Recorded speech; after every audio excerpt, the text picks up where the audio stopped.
Well, I tell you, I was a little worried that my turntable wasn't any good. I mean, is my turntable any good? Turns out, yeah.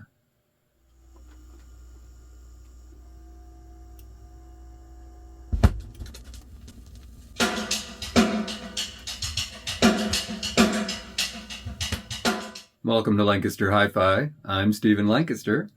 Let's talk about my turntable. And maybe you'll learn something about your own turntable in the process. Turntables are pretty fiddly things, aren't they? A lot going on, a lot of ways to screw it up. I mean, on some level, all you need is a turntable, a platter to spin at the right speed and not change and not make any noise, and a needle to track the groove and send the signal down the wire to your amp. I mean, right? But it's a physical thing, you know. Anyway, okay, so what are the parts? Or what are the things that have to go right to make a really good turntable? And conversely, the things that if you screw up, you make a not so great turntable.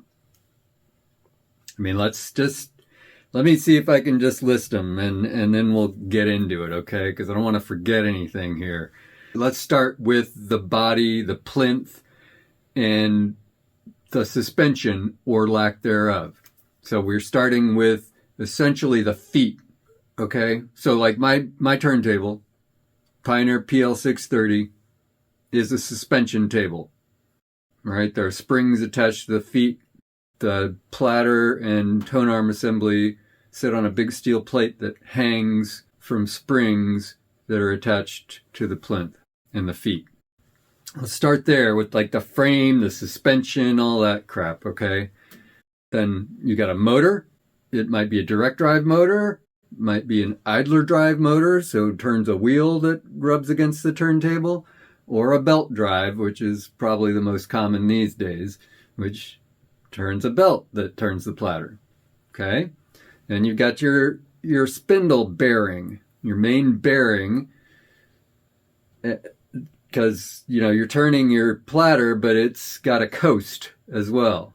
Is the motor, you know, you want it at a constant speed and all, but the way motors work, you're relying on momentum to rotate the platter, and also you don't want it to make much noise. Anyway, so you need a nice bearing. And then, of course, you've got the platter, which, you know, sits, in the case of a direct drive, sits on the motor, but sits on the bearing.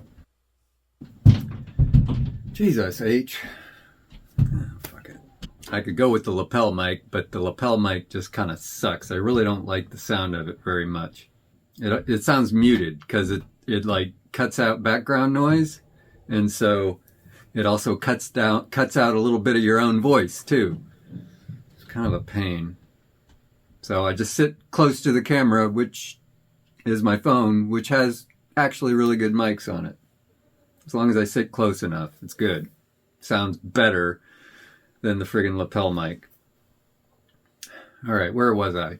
Okay, you got your platter, and then you've got your platter mat, and then the record sits on the platter, and then the needle that runs in the groove, and the needle's attached to the cantilever, which transmits the vibrations of the needle up into the cartridge body. And then you got your cartridge body, which is, you know, some combination of magnets and coils. Whether the magnet moves or the coil moves, it has a moving magnet and a moving coil cartridge. And then out of those coils, signal goes down the tone arm wires through the tone arm. And of course the cartridge is attached to the head shell. All these things being attached to the physical thing that's moving, right? Therefore, if there are resonances anywhere, they could get transmitted and cause electrical signal, right? Through the tone arm wires. But the tone arm also has bearings. You want them to be nice and loose, but you don't want it to be perfectly loose because it'll tend to skate. So you got to have some kind of anti-skating. Different turntables do that in different ways. Springs, weights. Hell, the ARXA uses the tension of the friggin' tone arm wires themselves. And VPI does the same thing. $100,000 turntable, no anti-skate.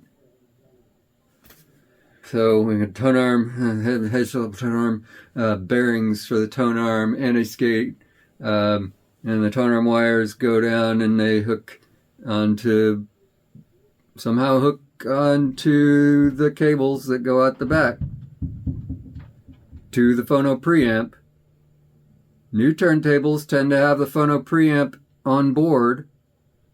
Is that a good idea? Some people don't think so. I tend to think that's a risky thing to do. Putting electronics next to them really sensitive, low signal wires. Kind of asking for trouble, maybe. Anyway. And then, and your phono preamp and the rest of it, right? Okay, so all those things, if done wrong, can screw up the sound of your turntable.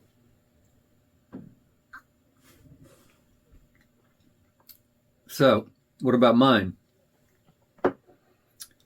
Well, is everything okay with mine? So I took my turntable up to my friend Chris's last weekend. Took it up there for a play date.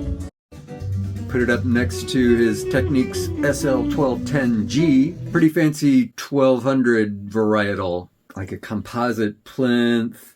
Squishy feet, no suspension. Titanium arm. And of course, pretty over-the-top cartridges and styluses. In fact, the one he was using the day I was up there, Sky something.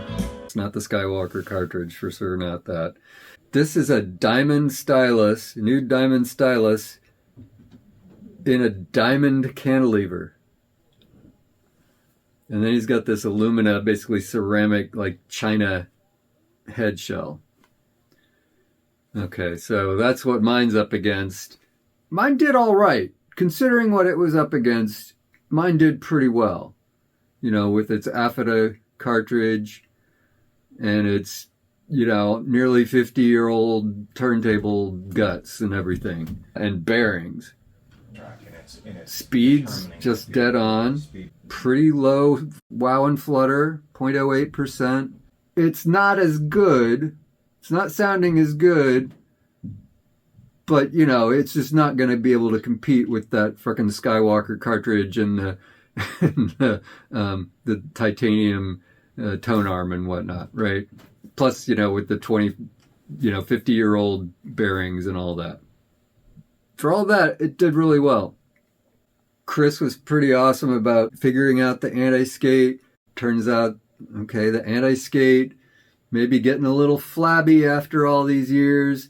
So for a 1.85 gram vertical tracking force, it actually needs to be set to 2.2. So the normal thing with anti-skate is it's set to the same gram value as the vertical tracking force.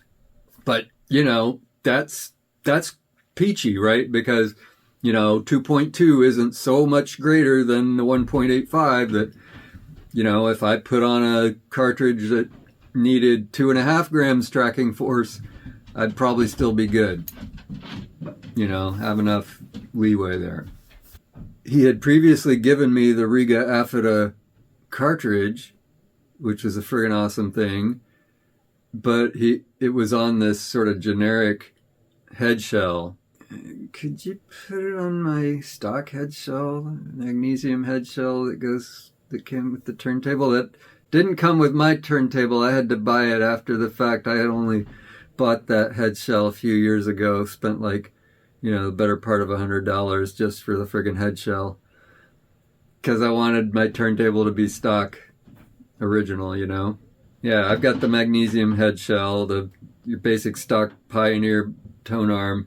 Oh, the bearings, I adjusted the bearings. He was like, kind of a lot of slop in those bearings, a lot of play in those bearings, huh? And I was like, yeah, there's a story there. And it's this album. Where are you? Plastic Letters by Blondie. The production on this has so much distortion, especially as you get towards the last track on the first side. I thought it was the turntable. I thought that the arm wasn't tracking, and so I just friggin' loosened the bearings, and it's still so distorted. It's the production. Anyway, finally, after all these years, I did that I messed with that. I've had that album for a long time. And so just this past weekend, I finally tightened up those bearings. Because it's like, yeah, they're pretty loose. Mm-hmm.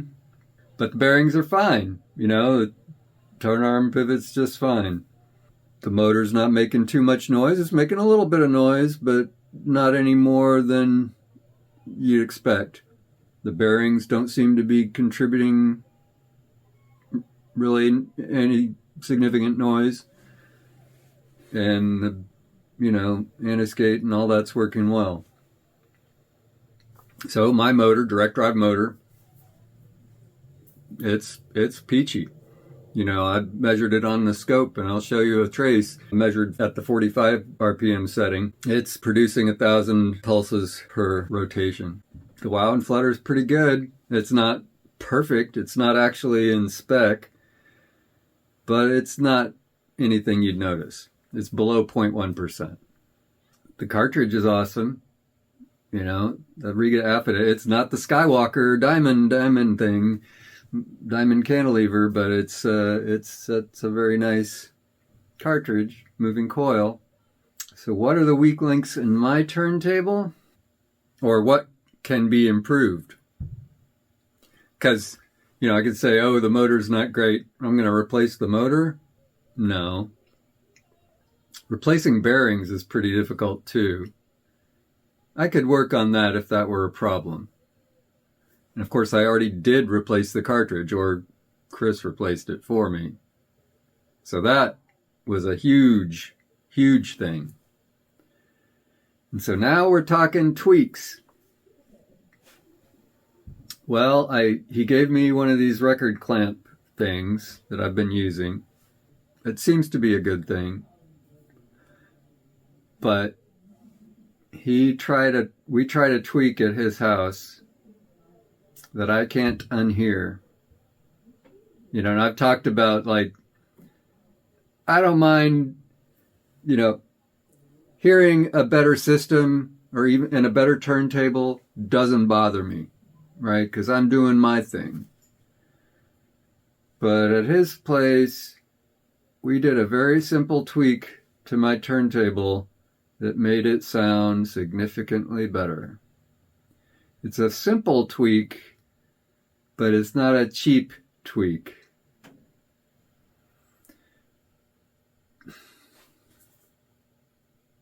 You're gonna laugh, or I don't know if you're gonna laugh. You're gonna say, snake oil! It's like, nah, see, Chris's system is the snake oil detector.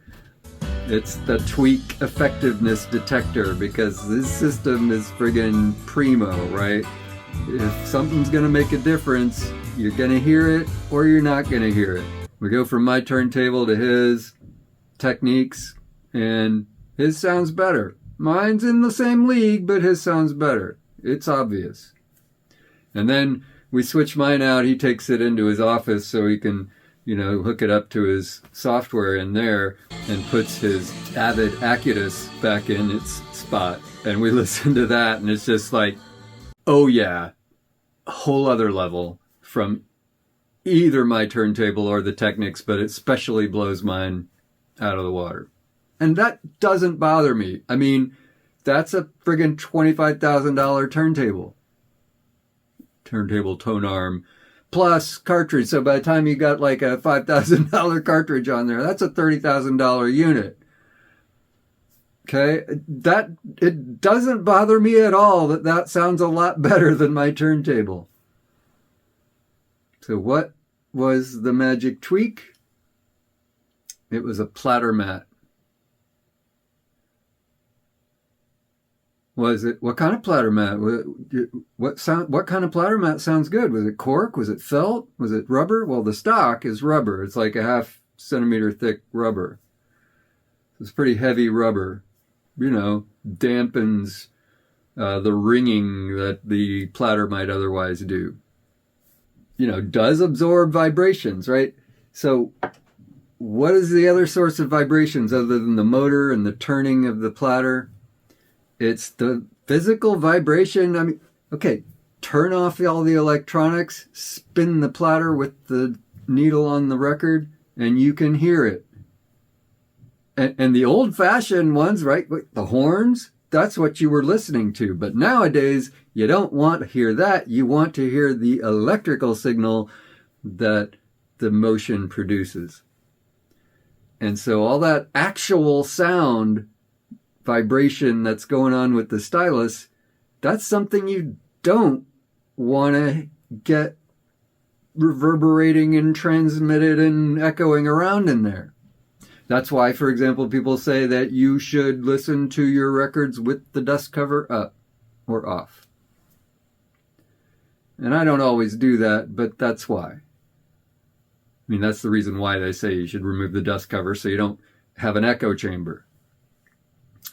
And the platter mat will, sort of keep that vibration of that stylus from sort of going through the record, hitting the platter and ringing. And of course, you don't want a tone arm that's going to go sympathetically vibrating either, right? The platter mat is pretty key, right? The needle's riding on the vinyl, which is riding on the platter mat, which is sitting on that ringing bell platter, at least on my turntable. So platter mat, kind of important for keeping things nice and neutral.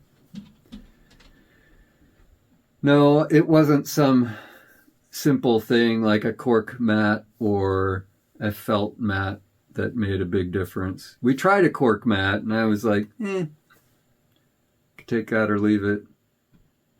No, I liked the $420 platter mat. So a company called Origin Live, I think they're a UK company. They make stuff, hi-fi stuff, turntable stuff. I think they make turntables. They make accessories, and they have a platter mat called the Strata. It's 3 layers, 0.3 centimeters thick, slightly thinner than my platter mat. So it's like rigid. It looks like it's got sort of a rubbery kind of middle layer, and then it's got 2 outer layers.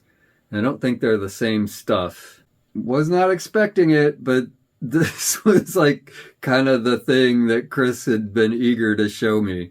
It was the platter mat change that I can't unhear.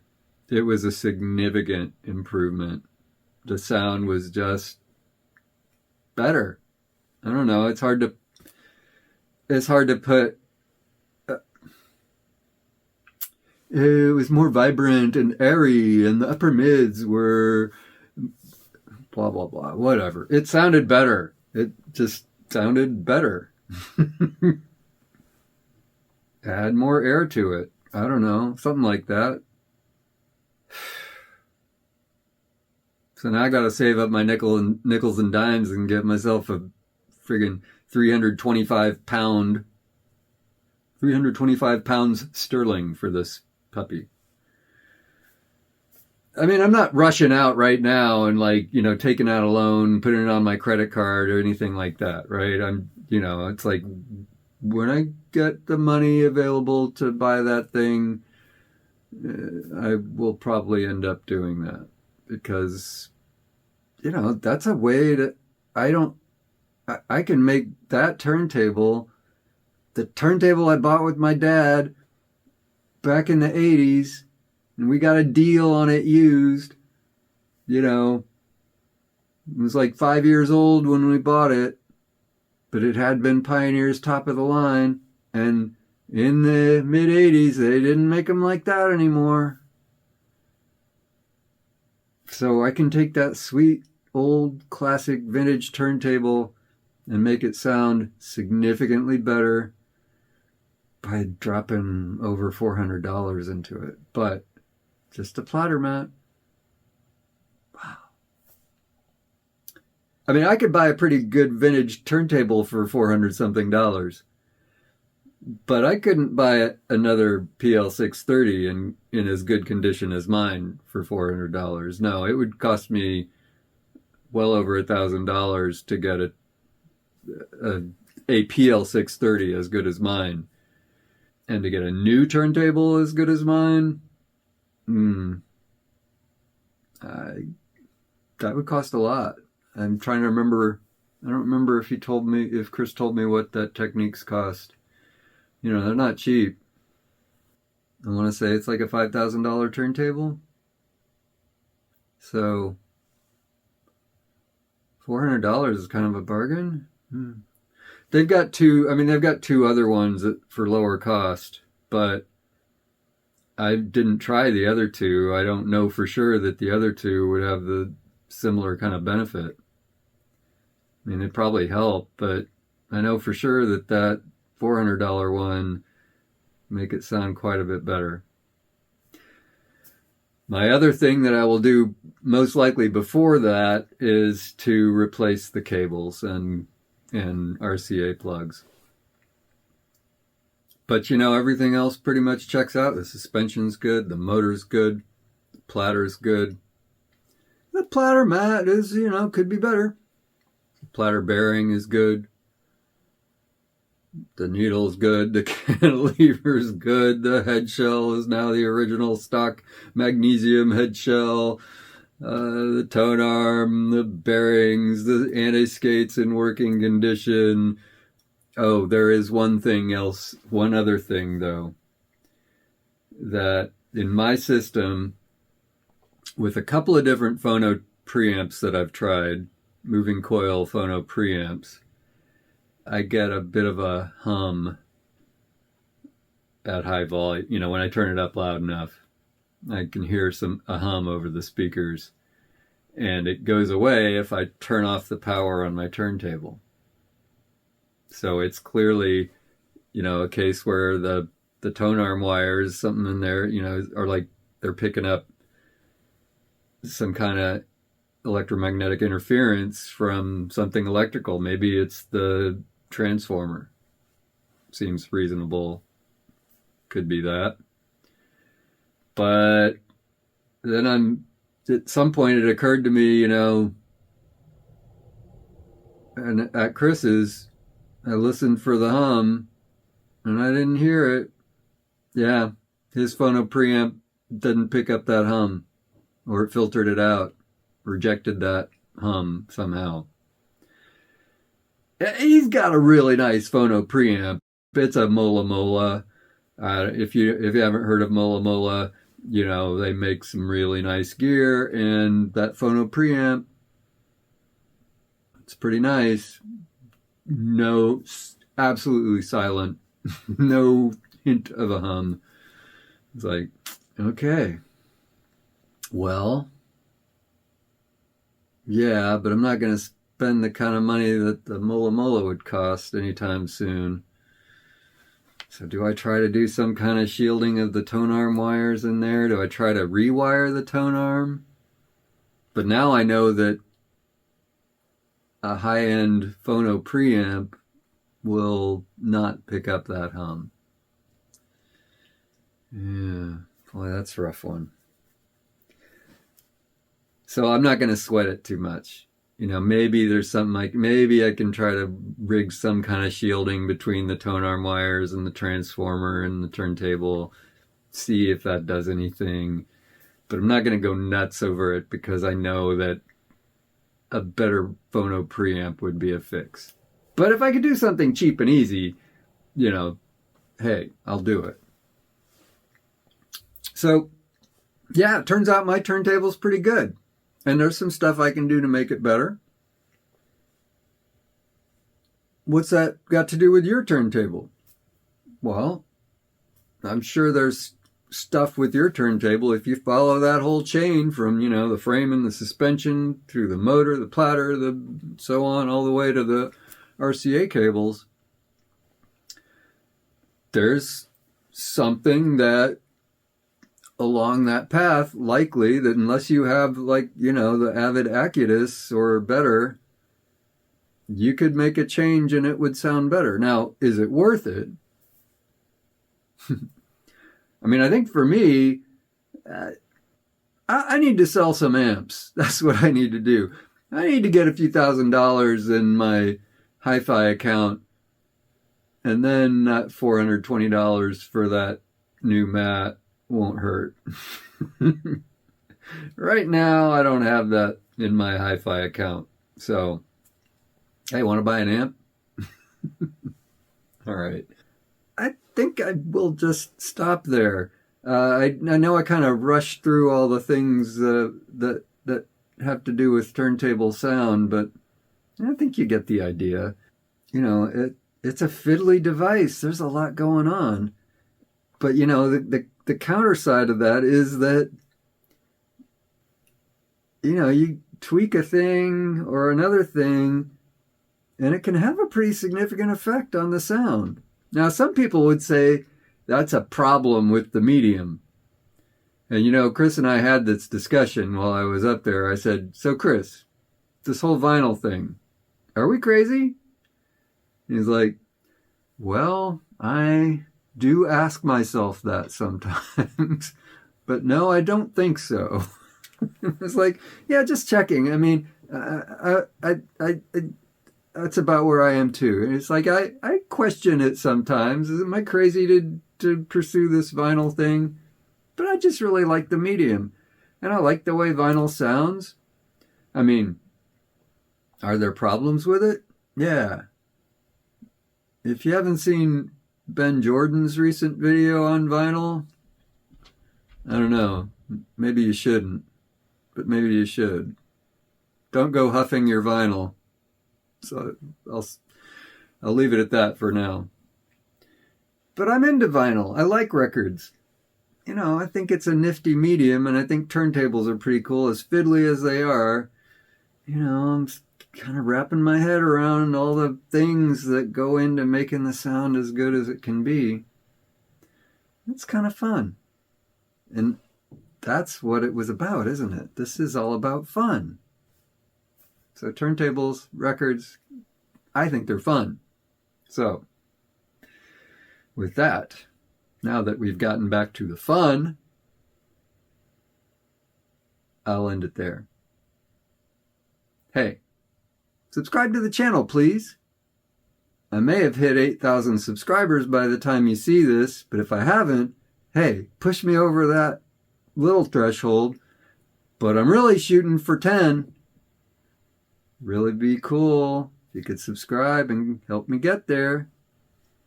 Do the other things, ring the bell, because, just because you subscribe doesn't mean it's going to show up in your feed. So you'll get a little notification if you ring the bell. And hell, you can ignore those. I ignore a lot of mine, but it's handy. Hit the like thing, that'll help. Hell, if you don't like it, hit the down thumb thing. I don't care.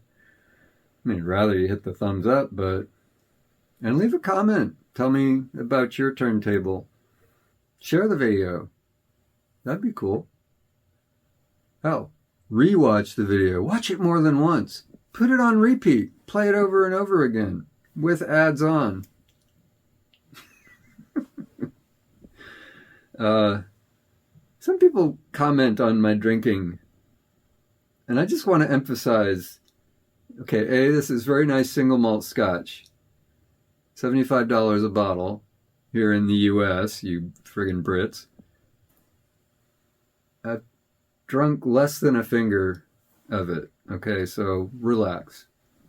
This will take me a good hour and a half to drink, maybe 2.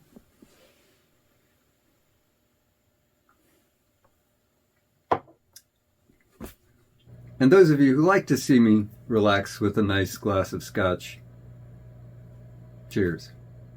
And I'll talk to you later.